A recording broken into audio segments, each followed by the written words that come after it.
دیکھیں جو انسان اپنی زندگی کی ویکنسز پر آیات یاد کر کے روز نماز میں پڑھ ہی نہیں رہا، وہ انٹرسٹڈ ہی نہیں ہے کریکشن کرنے کے لیے، کیونکہ اس کا دل ہی نہیں ہے اس کے اندر۔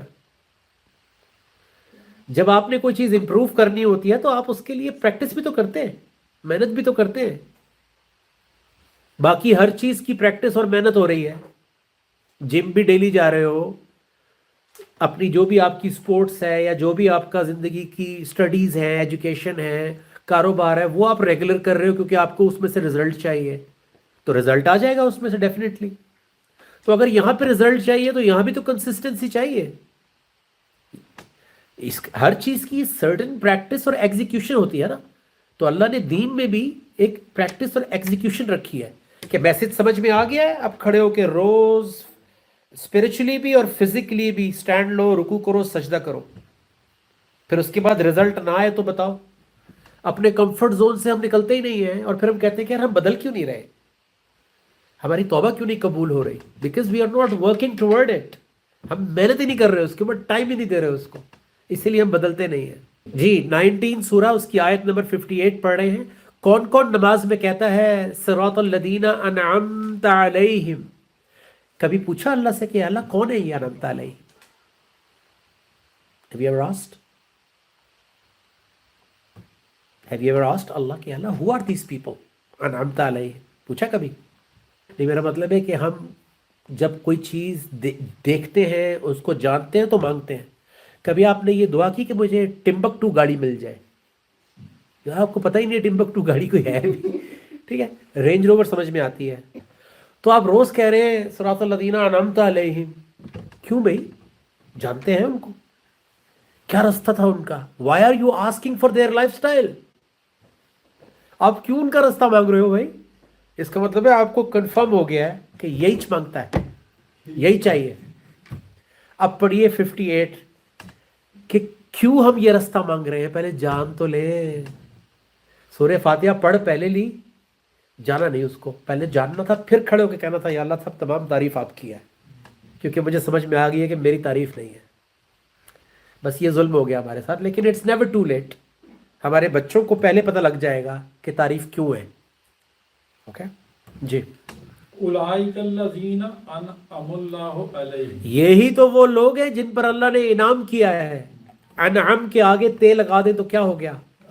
انعمتا، یعنی انعام ہو گیا، پاسٹ ٹینس ہو گیا۔ آگے من النبیین، انبیاء میں سے، آپ سنتے جائیں ذرا لسٹ کہ آپ کن کا رستہ مانگ رہے ہیں۔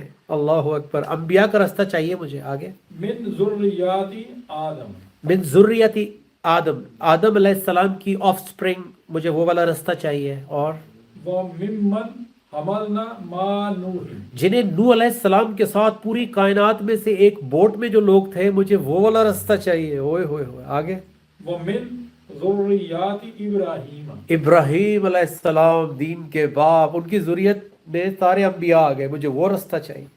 واسرائیل، اور اسرائیل علیہ السلام۔ آگے ومن ہدینا واجتبینا، اور ان میں سے اللہ کہہ رہے ہیں کہ ہم نے، اللہ تو تب بھی تھے، ہم نے ہدایت کی ان کی، وجتبینا، اور ہم نے ان کو چوز کر لیا۔ وی guided them and we chose them۔ آگے وَإِذَا تُتْلَى عَلَيْهِمْ اب آیاتُ، بتا رہے ہیں کہ یہ تھے کون ایکچولی، یہ کرتے کیا تھے؟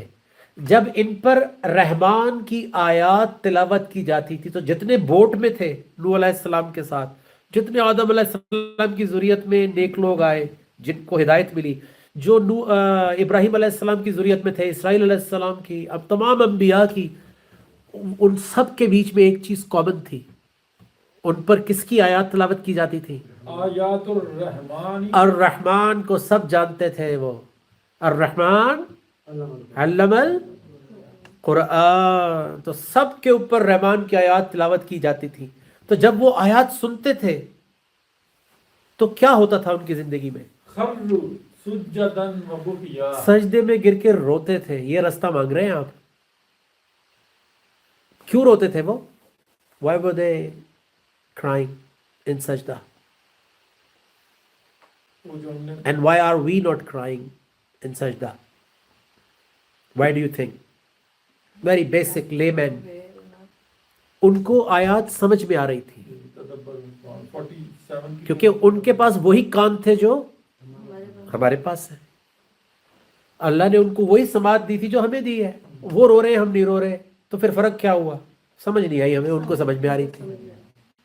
یہ ہے، وہ آیات سمجھے ہوئے تھے، اس لیے جب وہ آیات دوبارہ آتی تھی تو وہ ہل جاتے تھے، کیونکہ آیت بار بار آتی ہے، بار بار آتی ہے، بار بار آتی ہے، 5 دفعہ دن میں، پھر گھوم کے ہفتے میں کئی دفعہ وہ آیت واپس آتی ہے. اور یاد رکھیں، ہر امام کی، کمیونٹی لیڈر کی یہ ڈیوٹی ہے، رسپانسبلٹی ہے کہ وہ آیات تلاوت کرے جس کی اس وقت کمیونٹی کو ضرورت ہے. یہ سنت رسول صلی اللہ علیہ وسلم ہے، کیونکہ انہوں نے جب بھی کوئی چیز تلاوت کی وہ اس وقت اصحابہ کرام کی اور بلیورز کی ضرورت تھی. اس وقت وہ حالات گزر رہے تھے.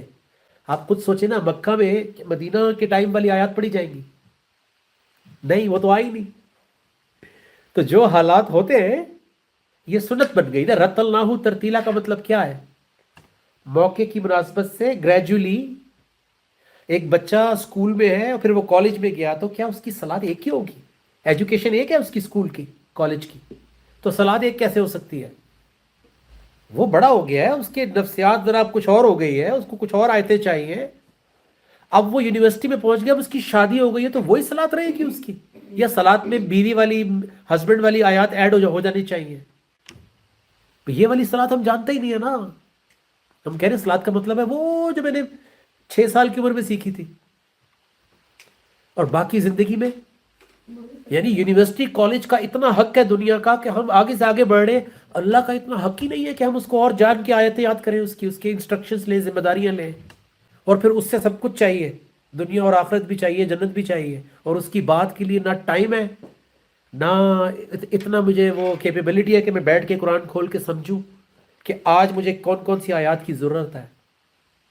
تو پھر کیسے صلاۃ میں آنسو نکلیں گے؟ آنسو تب نکلتے ہیں جب موقع کی مناسبت سے ہتھوڑا پڑتا ہے. میں نے ایک غلطی کی اور وہی آیت آ گئی سامنے سے، میں والدین کے ساتھ اونچا بولا، آگے سے وہی آیت آ گئی. میں نے کسی کا مال کھایا، وہی آیت آ گئی. میں نے کسی کے ساتھ زیادتی کی، وہی آیت آ گئی سامنے.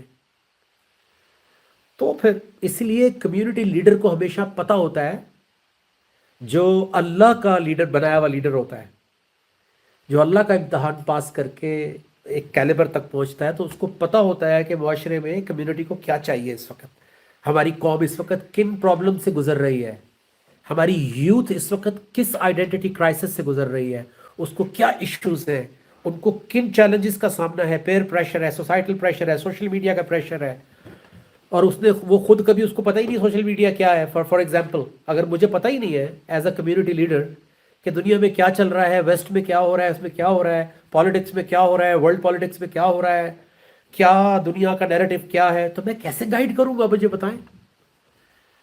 رحمت للعالمین، خاتم النبیین، اللہ کے رسول صلی اللہ علیہ وسلم تو کائنات کے لیڈر تھے. وہ ان کو نہیں پتا ہوگا کہ دنیا میں کیا ہو رہا ہے، پہلے کیا ہوا تھا؟ ایسی کون سی چیز ابھی ہو رہی ہوگی جو پہلے نہیں ہوئی ہوگی؟ چلے یہ بتائیں،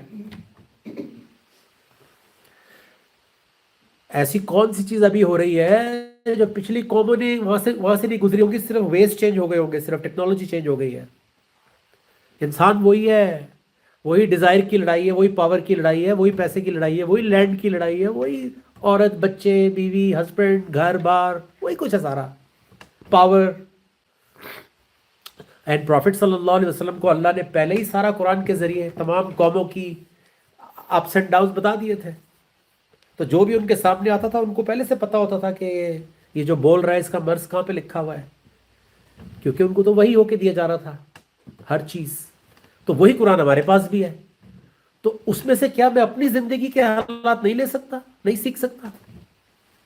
پوچھ لیں کسی سے، اتنے علماء ہیں دنیا کے اندر. آپ کسی سے بھی جا کے پوچھ لیں کہ میری زندگی میں یہ پرابلم ہے، مجھے قرآن کی آیت بتا دیں تاکہ میں نماز میں پڑھوں، وہ آپ کو بتا دیں گے. لیکن اس کے لیے ایفرٹ کس کو کرنی پڑے گی؟ جی، تو اس کے لیے انسپائرڈ ہونا ضروری ہے، اس کے لیے اپنے ایمان کا پتہ ہونا ضروری ہے، اس کے لیے سیریس ہونا ضروری ہے، اس کے لیے اکیلے بیٹھ کے اینالائز کرنا ضروری ہے اپنے آپ کو کہ میں کھڑا ہوا کہاں ہوں، کھڑی ہوئی کہاں ہوں. رائٹ؟